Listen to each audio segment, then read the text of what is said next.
ತಿಂಡಿ ಇವತ್ತು ನಾವು ಹಾಗಲಕಾಯಿ ಗ್ರೇವಿ ಮಾಡೋಣ. ಹಾಗಲಕಾಯಿ ಗ್ರೇವಿಗೆ 2 ಹಾಗಲಕಾಯಿ ತೊಗೊಂಡಿದ್ದೀನಿ. ಈ ಥರ ಬಿಡಿಸಿಟ್ಕೊಂಡಿದ್ದೀನಿ. ಇದರಲ್ಲಿ ಒಳಗಡೆ ಇರೋ ಬೀಜ ಎಲ್ಲ ತೆಗೆದುಬಿಟ್ಟು ಚೆನ್ನಾಗಿ ತೊಳೆದುಬಿಟ್ಟು ಬಿಡಿಸಿಟ್ಕೊಂಡಿದ್ದೀನಿ. ಈಗ ಇದನ್ನು ಫ್ರೈ ಮಾಡೋಣ ಎಣ್ಣೆಯಲ್ಲಿ. ಅದೇ 3 ಟೇಬಲ್ ಸ್ಪೂನ್ ಎಣ್ಣೆ ತೊಗೊಂಡಿದ್ದೀನಿ. ಬಿಸಿ ಆಗಿದೆ. ಈಗ ಹಾಗಲಕಾಯಿ ಹಾಕ್ತಾಯಿದ್ದೀನಿ. ಇದರಲ್ಲಿ ಹಾಗಲಕಾಯಲ್ಲಿ ಹಾಕಿಬಿಟ್ಟು ಸ್ವಲ್ಪ ಒಂದು 50% ಅಷ್ಟು ಫ್ರೈ ಮಾಡ್ಕೊಳ್ಳೋಣ ಎಣ್ಣೆಯಲ್ಲೇ.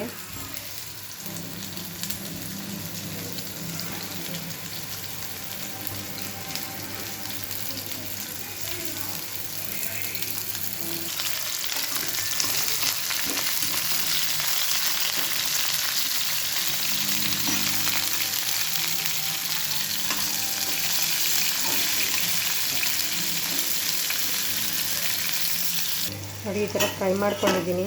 ಈಗ ಇದಕ್ಕೆ ಸ್ವಲ್ಪ ಉಪ್ಪು ಅರಿಶಿನ ಪುಡಿ ಹಾಕೋಣ. ಅರಿಶಿನ ಪೌಡರ್, ಉಪ್ಪು ಹಾಕ್ತಾಯಿದ್ದೀನಿ. ಉಪ್ಪು ಹಾಕ್ಬಿಟ್ಟು ಒಂದು 5 ನಿಮಿಷ ಚೆನ್ನಾಗಿ ಹಿಂಗೆ ಮೀಡಿಯಮ್ ಫ್ಲೇಮಲ್ಲಿ ಇಟ್ಕೊಂಡು ಫ್ರೈ ಮಾಡೋಣ. ನೋಡಿ ಈ ರೀತಿ ಹಾಕಿದೆ. ಈಗ ಇದನ್ನು ನಾವು ಒಂದು ಪ್ಲೇಟಿಗೆ ಹಾಕ್ಕೊಳ್ಳೋಣ. ಪ್ಲೇಟ್ಗೆ ಹಾಕ್ಕೊಂಡು ಆಮೇಲೆ ಒಗ್ಗರಣೆ ಕೊಡೋಣ. ನೋಡಿ ಹಾಗಲಕಾಯಿ ತೆಗೆದಿಟ್ಟಿದ್ದೀನಿ.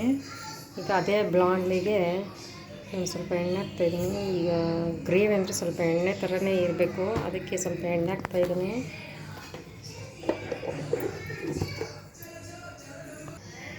ಸಾಸಿವೆ, ಅದೇ ಈರುಳ್ಳಿ ಹಾಕ್ತಾಯಿದ್ದೀನಿ. ಹಾಗೆ ಒಂದು ಬೆಳ್ಳುಳ್ಳಿ ಕೂಡ ಬಿಡಿಸಿಟ್ಕೊಂಡಿದ್ದೆ, ಅದನ್ನು ಸಣ್ಣದಾಗಿ ಕಟ್ ಮಾಡ್ಕೊಂಡು ಹಾಕ್ತಾಯಿದ್ದೀನಿ. ಇದನ್ನು ಫ್ರೈ ಮಾಡ್ಕೊಳ್ಳೋಣ.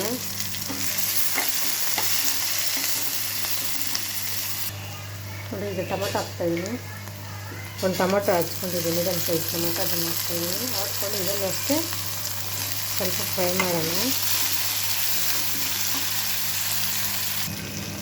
ನೋಡಿ ಈಗ ಎಣ್ಣೆಯಲ್ಲಿ ಫ್ರೈ ಮಾಡ್ಕೊಂಡಿದ್ವಲ್ಲ ಹಾಗಲಕಾಯಿ ಹಾಕ್ತಾಯಿದ್ದೀನಿ.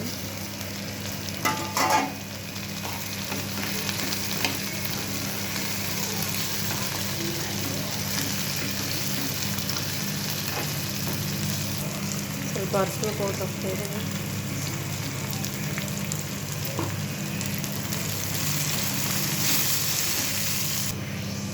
ಖಾರದ ಪೌಡ್ರ್ ಹಾಕ್ತಾಯಿದ್ದೀನಿ.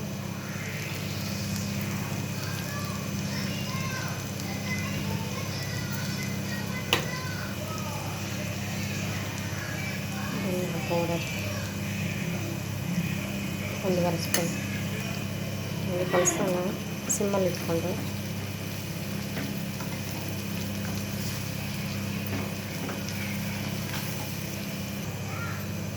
ನೋಡಿ ಈ ಗ್ಲಾಸಲ್ಲಿ ನೀರು ಹಾಕ್ತಾಯಿದ್ದೀನಿ.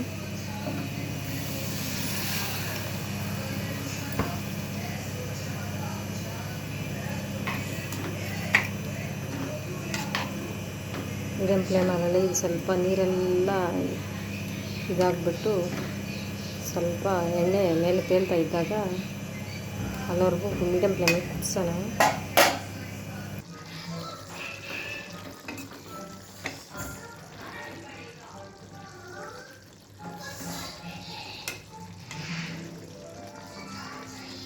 ಬೆಂದಿದೆ ನೋಡಿ, ಇನ್ನು ಸ್ವಲ್ಪ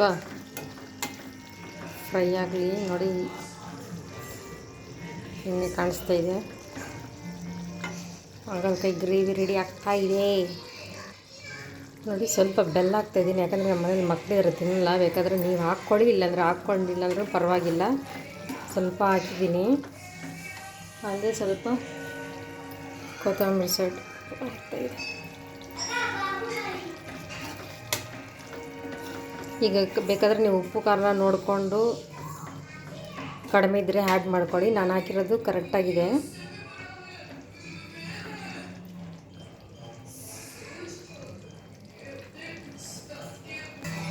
ನೋಡಿ ನಾನಿದು ಕಡಲೆ ಬೀಜ ಹುರ್ಕೊಂಡು ಪುಡಿ ಮಾಡಿ ಇಟ್ಕೊಂಡಿದ್ದೆ, ನಾನು ಅದನ್ನು ಹಾಕ್ತಾಯಿದ್ದೀನಿ.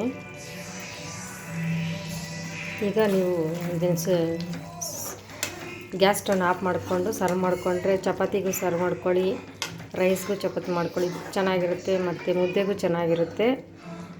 ಹೇಗಿದೆ ಹಾಗಲಕಾಯಿಗೂ ಗ್ರೇವಿ? ತುಂಬ ಚೆನ್ನಾಗಿದೆ. ತಿಂದು ನೋಡಿ, ತುಂಬ ಟೇಸ್ಟಿಯಾಗಿರುತ್ತೆ. ನಮ್ಮ ಮನೆಯಲ್ಲೂ ಚಿಕ್ಕ ಮಕ್ಕಳು ಕೂಡ ಇಷ್ಟಪಟ್ಟು ತಿಂತಾರೆ. ಈ ವಿಡಿಯೋ ಇಷ್ಟ ಆದರೆ ಲೈಕ್ ಕೊಡಿ, ಶೇರ್ ಮಾಡಿ, ಹಾಗೆ ಪಕ್ಕದಲ್ಲಿರುವಂಥ ಬೆಲ್ ಐಕಾನ್ನ ಪ್ರೆಸ್ ಮಾಡಿ. Thank you.